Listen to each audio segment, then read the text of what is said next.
Hi, Pastor Steve here. I just want to thank you so much for offering to be an usher at our upcoming event. I know that the word usher can stir up a little bit of anxiety for those who haven't done it before, but trust me, it's not that hard. And so I've put together a little video that offers you some tips and tricks that'll help put your heart at ease and allow you to be the best at this ministry opportunity. One of the core areas of hospitality is whether or not you're approachable. So here are some good questions to ask yourself to see how approachable you are. Are you someone who smiles a lot? Do you make good eye contact? Do you have a cheerful demeanor? Are you making the first connection by greeting them, the person in front of you, or by offering assistance? Are you distracted by those around you? Are you carrying on a conversation on the side that allows people to walk by without being seen? Here's a good one. Is your breath fresh?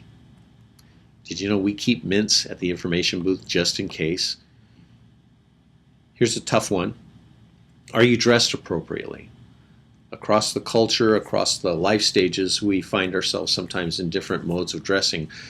Well, one of the best ways to consider how to dress for an event is to consider the event itself. Does your clothing match the tone of the event?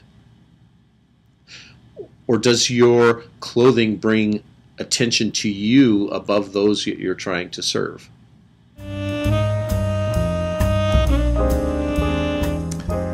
Another area of hospitality that's really important is alertness.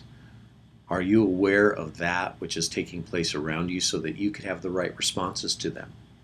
Sometimes that's seeing the need of those that you're trying to serve. Are they coming to the door and needing help, assistance? Are they in a wheelchair? Are they elderly? Is there something that you can do that would help them? But it also is in what's taking place around you in terms of the service. I mean, if Gary's in the middle of a prayer, is that the best time to be chatting with somebody and walking them to a seat? All these things take place around us, and all the time we have to make these decisions. But ultimately, it's whether or not we're aware of our surroundings. If we're alert, that'll help us make some of those decisions. This last one is a little bit harder. It's, are you appropriate? And the reason it's difficult is because I think some of it is just going to be our reliance on the Holy Spirit to guide and direct us. Obviously, there are some areas like off-color jokes or laughing in a somber place that aren't appropriate. But other areas, I know I've been caught off guard even with the most simple things, like maybe wishing a happy Mother's Day, only to find out that mom was barren or lost a child. And so I can't know all of those things, but I can know the one who does, and that's the Holy Spirit. So I try to run some of what I am thinking or feeling or how I'm responding to people through the filter of the Holy Spirit to help guide me. So now let's get down to the context of what it means to be an usher. These are the actual duties that need to be performed. First of all, I appreciate it if you show up 20 minutes before the scheduled service that you're serving at, only because there are folks that come early and they go into the sanctuary and maybe meditate or pray a little bit before the beginning of the service, and we want to make sure that we're there to greet them when they arrive. So no later than 20 minutes before you'll be checking in. I like to go to the front desk also to have a quick check to see if there's anything special, a cheat sheet or anything that would help us on some of the special events that we might not normally be aware of, or even to get a badge or a lanyard that helps identify us as those folks who are there to help. Next, I would go to the center doors of the sanctuary. This is where your head usher is. He's going to give you special instructions, or even maybe change your door assignment to meet the needs of what he sees are developing in the sanctuary. Then you will go to your door. At your door, you should have 2 plates for offering. Those 2 offering plates, if they're not there, you will find them in the counting room, And if you are unsure where that is, just go ahead to your center head usher and ask him, and he'll get those for you.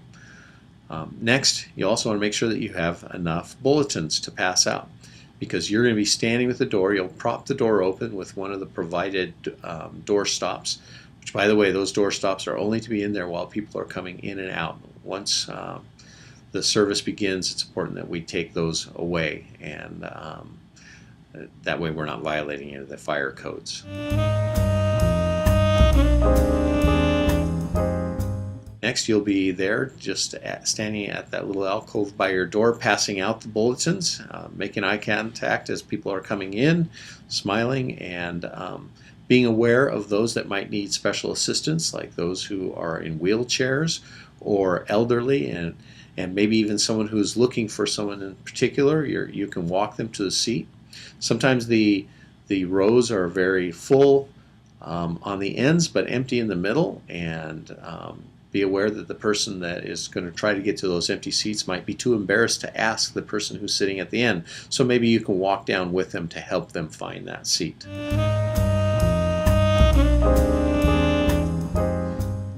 Let me quickly walk you through what it could be the most intimidating part of doing ushering, and that is either doing the offering or doing communion. First, let's start with the offering. Just inside the door, you'll find 2 plates, and you'll also find an order of service. Check the order of service to see when in the service the offering is going to take place. Usually Gary will be starting to set up for it by talking about it and get ready to pray for it. When he does mention it and it's time to do the offering, he will start to pray for the offering, and at this time you'll look across to all the other ushers and you will walk down while he is praying, so that when he is done praying, all the ushers will be at the front of the aisles with their 2 plates. With your 2 plates, you will start them in the rows 1 and 2 of the section to your right, facing the front of the sanctuary. If that's confusing to you, think of going in the direction towards the baptistry. By starting off in rows 1 and 2, and everybody doing that, every section will have 2 plates. Immediately after starting your rows, look behind you and you'll see a couple plates coming your direction, those that were started by the row to your left. Take those and bring them to the rows 3 and 4, the next 2 rows, and then back down the aisle as you watch the plates coming and going. Be sure that as you're doing that, though, to note when there is only a person at the end. It's not something we want that person sitting at the end to have to get up and walk all the way down to the other end of the aisle for the other person sitting on the other end. So just offer in front of them the opportunity to take their offering, and then catch the eyes of the person on the other aisle to do the same on their end, because we don't want anyone, just because they're on the end cap, to be overlooked. And we'll go row by row until we get to the end of the section. And what we want to do is make sure we're not alone with the money, so just stay there and look across the whole sanctuary to see if the other ushers are finished up. Once everybody's finished, you all go out the doors together and come together with the plates. This is an important thing because we do get audited from time to time from the banks, who want us to have proper procedure in handling money so that nobody is alone with the money. First of all, you will notice in your order of service when in the service communion takes place. Sometimes it's in the middle, sometimes it's at the end. Pastor Gary will direct what type of communion it is. If it's up front, he will have already chosen people to handle it, and so you don't have to do anything. But if it is the type of communion where we are passing plates, there will generally be another group that starts from the front, and then the ushers will start from the back. In starting from the back, you'll notice a table set up just outside the atrium that has the communion elements. So right before we are asked to take the communion, go out and grab 2 plates for your door, and then gently come into the doors and stand there.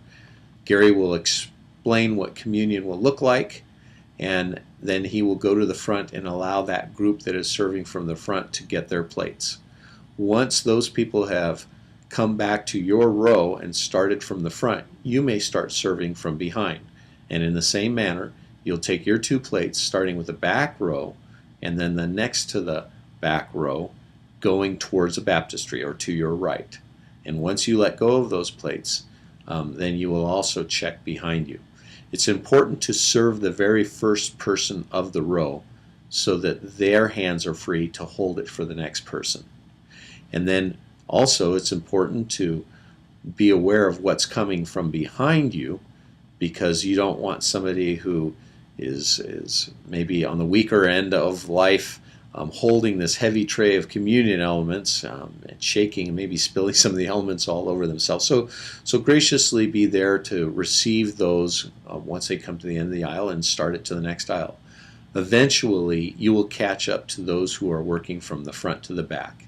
And when you do, I want you to take those plates from them, serve them communion, thank them for their service, and then bring those plates out to that back table again outside the atrium.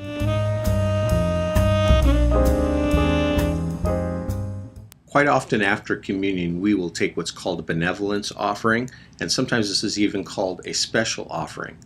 What we do is, right before the service ends, or as the service is ending, Gary will mention the special offering, and we will stand at the exit doors with a plate. After we've collected the monies from our section, then we will come together and process the offering as usual. That simple.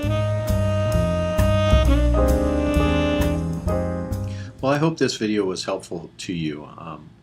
Once again, may God bless you as you bless those that are being served by your ministry. We sure appreciate it.